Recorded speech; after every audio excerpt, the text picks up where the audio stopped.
So in this session I will give you an introduction to a force called harmonic. So let's go right into Blender and I will show you how it works. This is the default setting I have, so I only have a plane. Could be that you have a cube, but it doesn't matter. If you want to follow along, then delete the default cube and add a plane. If not, then just follow along. In the later part of this session I will go through how I did the introduction, but before that I will just show the principle behind it. And we start with selecting the plane, and that will be the emitter, go to particle properties and press the plus sign. Change number to 10,000, set frame, start and end to 1. Then we get a lot of particles directly. I would like them to live, so lifetime can be 1000, and they will then be alive for the complete animation, and then I'll remove velocity and gravity. So in velocity, normal will be 0, and then I go down to field weight, and here I set gravity to 0. Now, nothing will move or change the place of the particles. They will stand completely still if I run the animation. And then it's time to change from halo to something more pleasant to view. Start by selecting render view so we can see the changes. Then go to viewport display and set display as to point. Decrease the size to 0.02. And normally you combine a small value with point. So to add colors, change color to velocity. And the velocity will change colors of the particles depending on how high the velocity is. No velocity, you get blue, then green, and then yellow. And with a high velocity, you get red.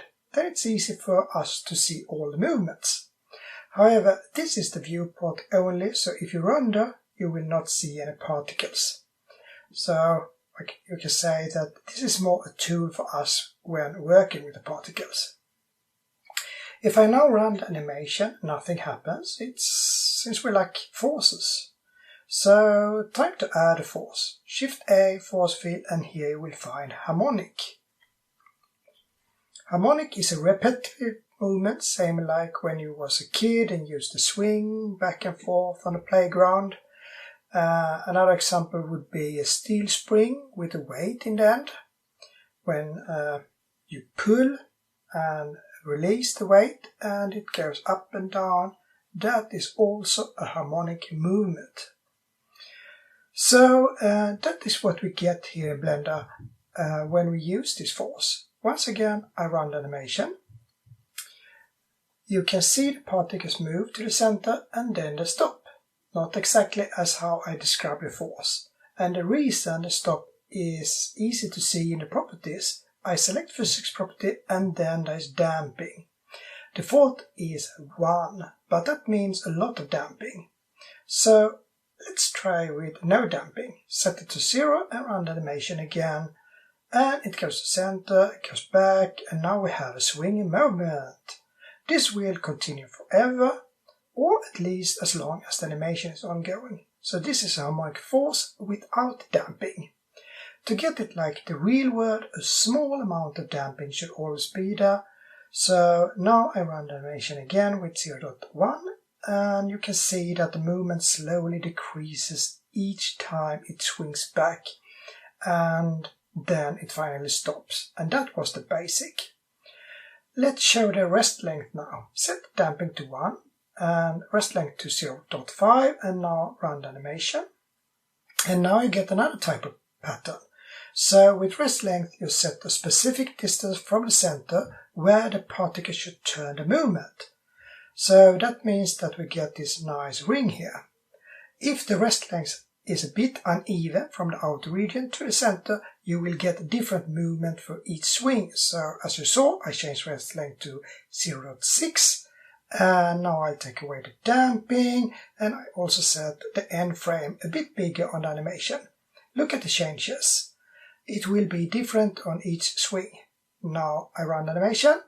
First swing, circular. Next like a flower. The third will be more like square.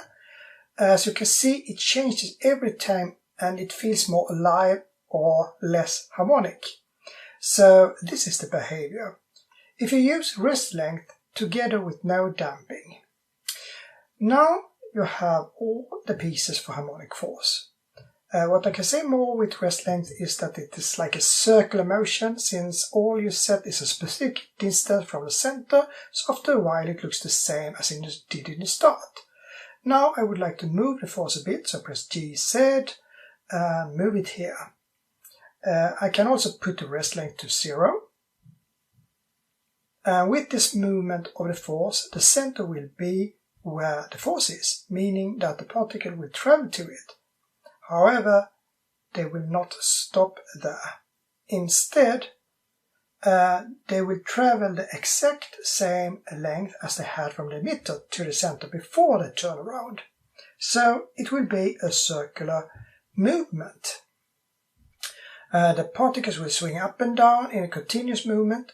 I run the animation so that you can see. Notice that all particles go to the center first, also from the sides, before expanding again. Now we just have the raw but nice harmonic movement without rest length or damping. Let me change that by increasing the rest length. And when I now run the animation, you can see the pattern changes. The center is like moving in a circular way because of the value in the rest length, and then the particles react on that.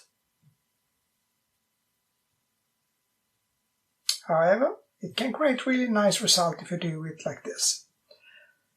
I don't have in my head any practical example right now why you should do it like this, other than its nice movement, as I said before. Time to show how I did the introduction. So here's a special thing with the harmonic force, that it's kind of unique.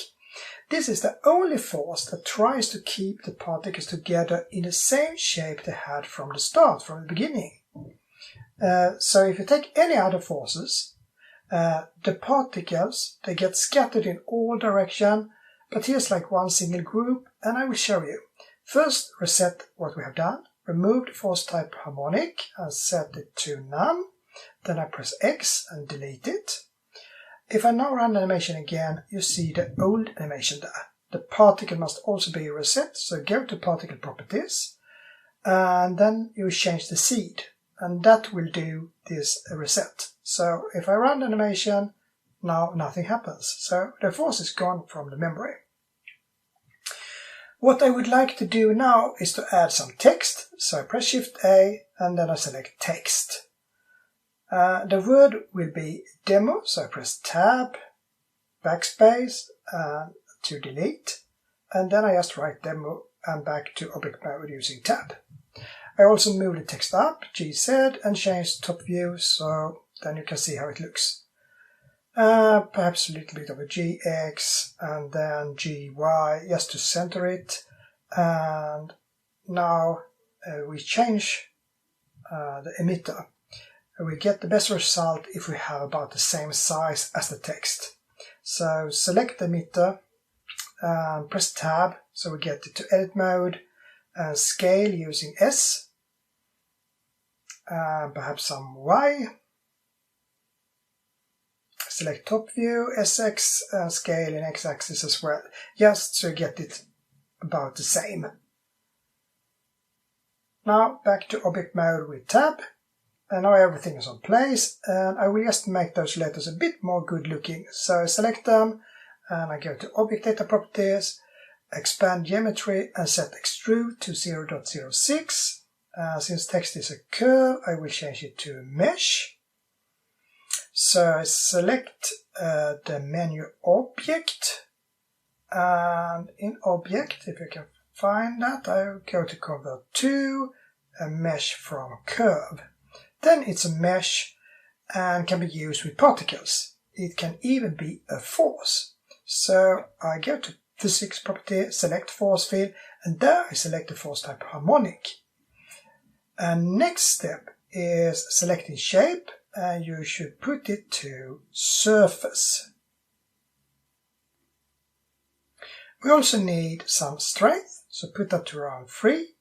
And then I run the animation, and as you can see, the particle shapes the word demo. Since damping is 1, it goes to the force and then it stops. And it looks perfect. Now I change the damping to 0.2, run the animation again, and as you can see it continues through the letters, a bit scattered, but in the end nicely collected on the letters. Each particle has its place. And this is the unique thing with Harmonic. So let's compare it with another force to see the difference, okay? Think we can use force for this. So change type to force, keep shape on surface. We need to have a negative strength, so change strength to around -4. And that's all. And then we run the animation again. And at the start it looks almost the same. However, when it continues, it is now scattered, and the particles will never be demo again. It will just be more and more scattered. And at that place they have forgotten all about the initial shape. If I continue the animation, you can see that it's more or less just ends as a particle cloud with no shape at all. Now you have seen the difference, and I go back to Harmonic again. And I also need to change the strength again. And then I run the animation and check so all is okay. And as you can see, we now have a nice harmonic movement again. So this works with all types of shapes. So if you have something that should be shaped as the particle, not just text, then you can use Harmonic.